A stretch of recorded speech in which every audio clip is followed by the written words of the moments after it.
Right mga boss, magandang araw sa inyo lahat at welcome back ulit sa aking YouTube channel.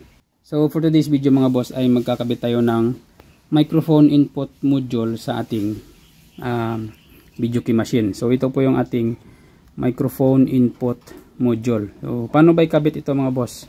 So dito sa ating video key machine, kung makikita nyo yan, yung coin slot ko dati is dito yan mga boss. So ginawa ko, bumili ako ng coin door na pwedeng paglagyan ng coin slot. So yung coin slot dito is nilipat ko dito para mailagay natin yung ating microphone input module dito yan mga boss. Sakto-sakto yan. Ayan. So nakadepende pa rin sa inyo kung saan nyo gustong ilagay. Pwede rin dito sa gilid, no? Kung saan pwedeng malagyan, no? Pero sa akin dito sa gitna. Ayan. Para mas maganda tingnan. Ayan, no?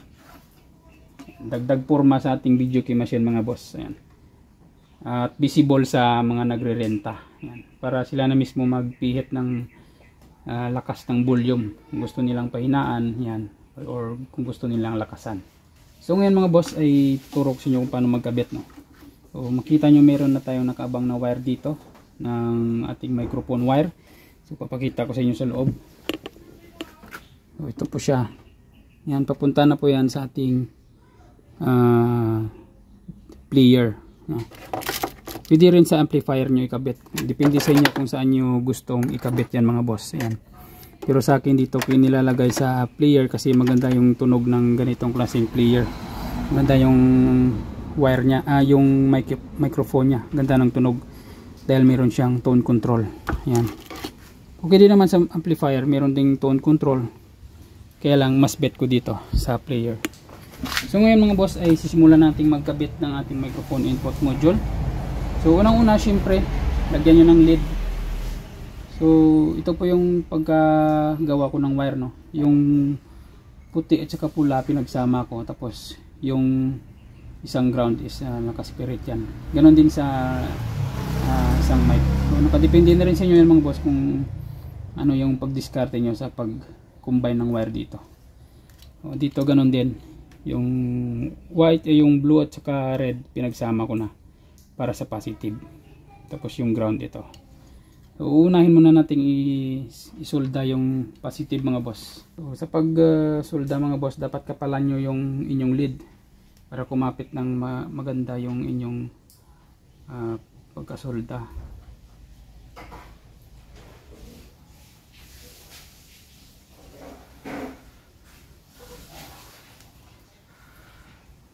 Ayan.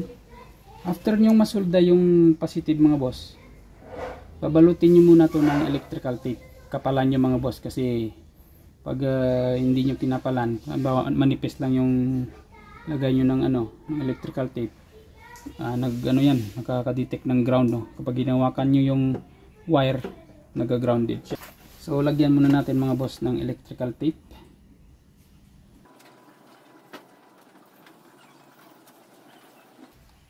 Ayan. So next mga boss ay kakabit na natin tong ground, yung ating negative. Ayan.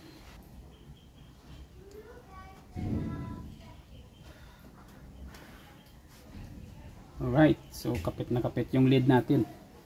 So ngayon ay babalutin na natin to mga boss ng ating electrical tape.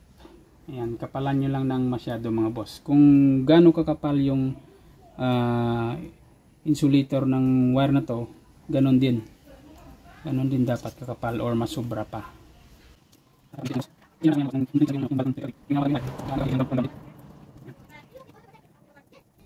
Ayan, okay na siguro to. Ayan, next natin yung mic 2, yung number 2 natin na microphone. So ganon pa rin, ganong proseso pa rin mga boss. So unahin natin yung ating positive na wire.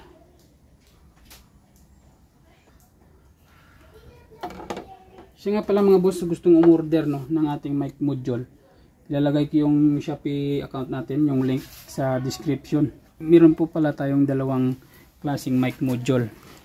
Yung isa is ito, yung walang wire, walang dalang PL, at saka yung isa naman meron na siyang dalang PL. So mas maganda dito mga boss ay susuksok na lang yan dito at diretso na saksak sa ating player or sa amplifier. So unlike dito mga boss na kailangan nyo pang bumili ng wire at ng PL. So yun lang kagandahan dito is kayo na magtatansya ng wire, ng haba ng wire na gusto nyo. Depende sa kung saan nyo ito inilagay. Halimbawa pag dito sa gilid, so matatansya nyo yung haba ng wire kapag ganitong klase yung inyong binili, yung walang kasamang PL.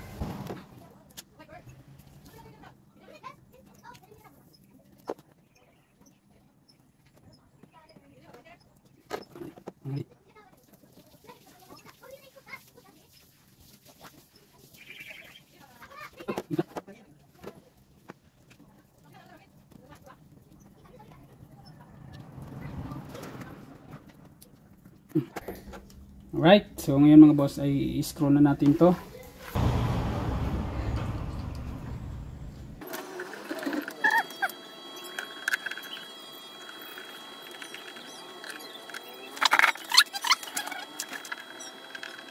Alright, so yan mga boss. So ngayon ay ititesting na natin to para makita natin or marinig natin yung kanyang tunog. Okay, let's do this. 11904.